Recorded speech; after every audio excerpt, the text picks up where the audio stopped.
포병은 현대전의 신이다. 대지를 울리는 포성, 산을 깎는 위력, 천박한 싸움에 품격을 부여하는 무기.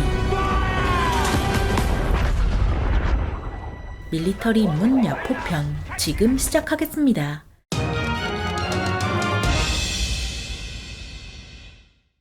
군대 하면 떠오르는 게 야포일 만큼 야포는 전쟁에서 빼놓을 수 없는 무기이자 전쟁의 승패를 결정할 정도로 중요한 무기입니다. 이번 편만 보면 어디 가서 야포에 대해 안다고 할 수 있을 정도로 알차게 담아봤는데요. 야포의 뜻이 야전에서 쓰는 포라는 걸 고려하면 가장 대표적인 사건으론 이걸 꼽을 수 있습니다.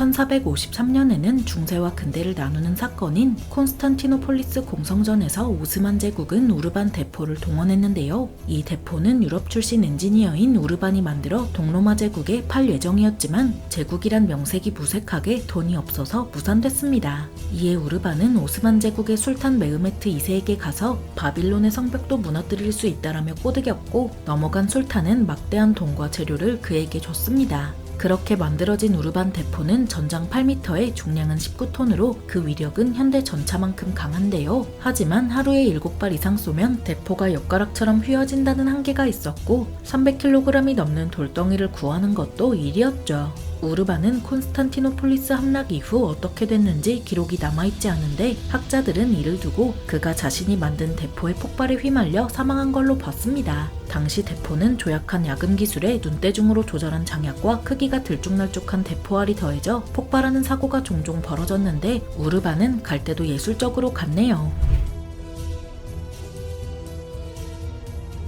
이후 유럽에서 대포가 널리 퍼지면서 투석기 대신 공성용으로 널리 사용됐고 대포알이 돌덩이에서 철공으로 바뀌면서 위력이 높아지자 포격을 견디기 위한 성형 요새가 등장했습니다. 성형 요새는 오각형 또는 육각형 요새의 돌출 지점마다 포루라 불리는 성체가 배치된 형상인데요. 이런 포루에 대포와 병력을 배치해 적의 공격을 효율적으로 막을 수 있는 구조였죠. 이런 성형 요새를 공략하고자 발명된 구포는 오늘날로 치면 박격포로 대포알을 포물선으로 날려서 성형 요새 벽 너머를 타격할 수 있었습니다. 그 대신 구포는 사거리가 짧아서 어떻게든 수비군의 대포를 무력화시키고 성형 요새 가까이에 참호를 파서 배치해야 했습니다. 이렇게 싸우다 보니 대포를 조준해서 쏘자는 아이디어에 포수는 사분면을 이용해 양각을 측정하면서 포술에 대한 개념이 정립되기 시작했는데요. 이 시대 프랑스 출신 엔지니어인 보방은 성형 요새의 달인인 동시에 성형 요새 공략에 이바지한 기묘한 인물이었죠. 역시 폭발은 예술인지 보방은 더 많은 화약, 더 적은 피라는 제목으로 자신의 공성 전술을 소개했고 이는 1차 세계대전까지 영향을 미쳤습니다.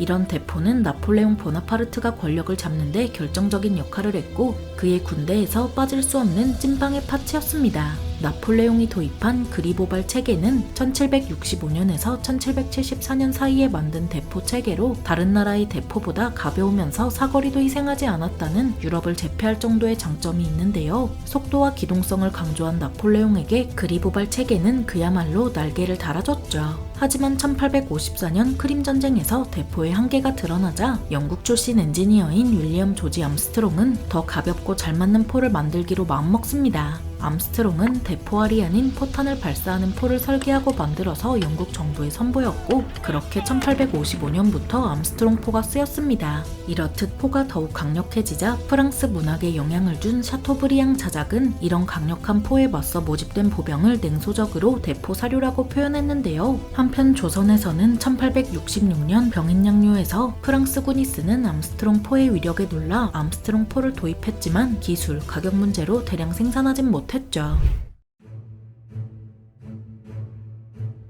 한편 포와 함께 보병 무기도 더욱 강력해지자 포병 대부분은 최전선에서 멀어져 직접 사격에서 간접 사격으로 전술을 바꿨는데요. 직접 사격은 보이는 거리에서 목숨을 걸고 때리는 거고 간접 사격은 보이지 않는 거리에서 일방적으로 때리는 현대적인 전술이죠. 이에 이바지안 세계 최초의 현대식 야포는 프랑스가 만든 1897년식 75mm 야포로 오늘날까지도 야포의 기본 구성은 이 모델에서 벗어나지 않을 정도입니다. 1890년 프랑스 공화국은 독일 제국의 신형 야포 정보를 입수했는데 콘라드 하우스너가 개발한 유기압 메커니즘에 주퇴 복좌기를 채택한 신형 야포를 개발하고 있다는 거였습니다. 이 시기 야포는 가장 중요한 전술 무기였기 때문에 프랑스는 선수를 치기 위해 1891년부터 신형 야포 개발을 시작했는데요. 57mm 구경에서 시작해 75mm 구경으로 늘어난 신형 야포는 1896년에 개발을 마치고 1897년에 제식화했죠. 세계 최초로 유기압식 주퇴 복좌기를 쓴 1897년식 75mm 야포는 사격 시 반동을 최소화함으로써 분당 발사 속도를 10발 이상으로 끌어올렸고 사격 후 다시 조준할 필요도 없었습니다. 이전 시기의 포는 발사 속도가 분당 2발이었는데 그 이유는 사격 시 반동으로 인해 포가 뒤로 많이 밀려나면서 사격 후 다시 조준해야 했기 때문입니다.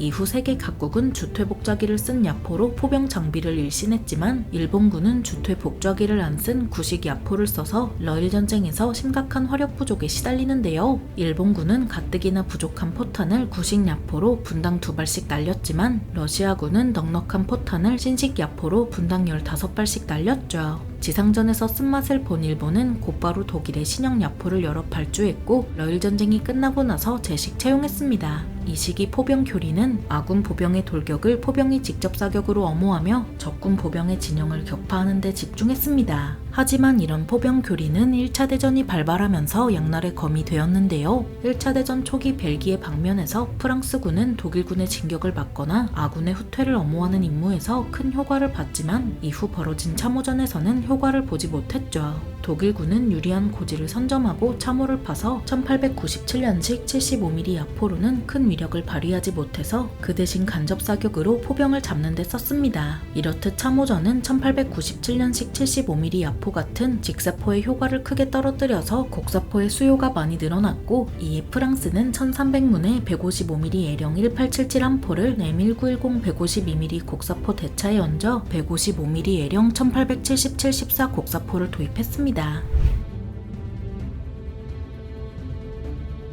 1차 대전에 이어 2차 대전이 발발하기까지 시간이 얼마 안 걸렸기 때문에 2차 대전 시기 야포는 1차 대전 시기와 거의 다르지 않았고 대표적으로 M101 곡사포가 있습니다. M101 곡사포는 1897년식 75mm 야포의 후속작으로 개발됐고 1925년에 시제품이 등장해 1934년부터 생산됐는데요. 1940년에 개량한 이후 별다른 개량 없이 현재까지 잘만 쓰일 정도로 명작이죠. 하지만 2차 대전 초기 독일군의 전격전에 놀란 미군은 견인포로는 전격전에 대응하기 어렵다고 판단해 기갑전을 지원할 목적으로 자주포를 개발했습니다. 1942년 M3 하프트랙에 1897년식 75mm 야포나 M101 공사포를 얹어서 운용해봤지만 자주포는 장갑을 갖추고 무한궤도로만 움직여야 한다는 결론이 났습니다. 이에 이 시기에 널린 M3 리 전차에 M101을 얹었고 여기에 부무장으로 기관총을 달아서 1942년 2월에 M7 프리스트로 도입이 결정됐습니다. M7 프리스트는 북아프리카 전역의 랄라메인 전투에서 첫 실전을 치렀고 M101의 신뢰성과 더불어 좋은 평가를 받았는데요. 풍부한 실전 경험을 통해 보병과 전차의 친구로 거듭난 M7 프리스트는 한국과도 관련이 있죠.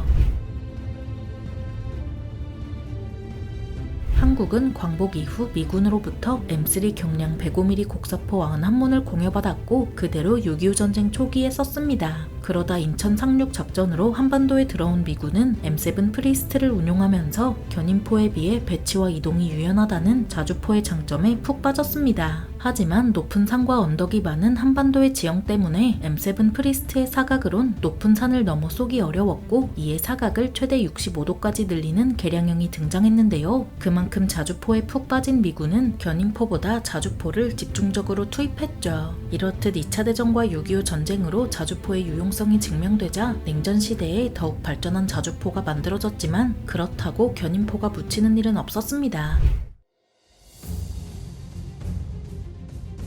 사실상 견인포는 M101로 완성되다시피 했지만 더욱 강력한 M198 155mm 견인포가 만들어졌고 그 뒤를 이어 헬기로 운반할 수 있을 정도로 가벼운 M777 경량 155mm 견인포가 만들어졌습니다. 미군조차 여전히 견인포를 운용하고 그 작동 원리도 양차대전 시기와 다르지 않지만 속도와 기동성을 극대화했다는 특징이 있는데요. 그래서 한국을 포함한 여러 국가가 부식 견인포를 트럭에라도 얹어 자주화시키는 방식으로 포병의 속도와 기동성을 극대화하고 있죠. 과거 포병은 간접 사격을 위해 직접 펜을 들고 사격했지만 이제는 컴퓨터가 재원을 계산해주면서 더 빠르고 정확한 간접 사격이 가능해졌습니다. 심지어 간접 사격에 필수적이었던 관측반조차 드론이 그 역할을 해내면서 사람의 자리를 위협하고 있습니다. 거기에 이라크 전쟁에서 첫 실전을 치른 M982 엑스칼리버는 155mm 견인포 혹은 자주포에서 발사하는 GPS 발사 후 망각 방식 유도 포탄으로 92%의 명중률과 2.4m의 오차 범위를 달성했는데요. 유도 포탄은 헬파이어 미사일이나 토마호크 순항 미사일 등 본격적인 유도 무기보다는 훨씬 싸다는 장점이 있어서 러시아군에 맞서는 우크라이나군에게 수백 수천 발을 지원했죠. 하지만 러시아군이 전자전과 GPS 교란을 적극적으로 펼쳐서 명중률이 6%로 줄어드는 문제점이 드러났지만 미국은 여기서 한 단계 더 뛰어넘었습니다. 미국은 차세대 자주포에서 극초음속 포탄을 발사해 순항미사일을 격추하는 데 성공하는 놀라운 기술을 선보였습니다. 앞으로 야포는 지상 목표뿐만 아니라 공중 목표까지도 타격하는 더욱 강력한 무기체계로 거듭나고 있는데요. 앞으로 야포가 어떻게 진화할지 저희 지식 스토리와 함께 지켜보면 좋을 것 같습니다. 지금까지 밀리터리 입문 야포 편이었습니다. 감사합니다. 지식 스토리였습니다.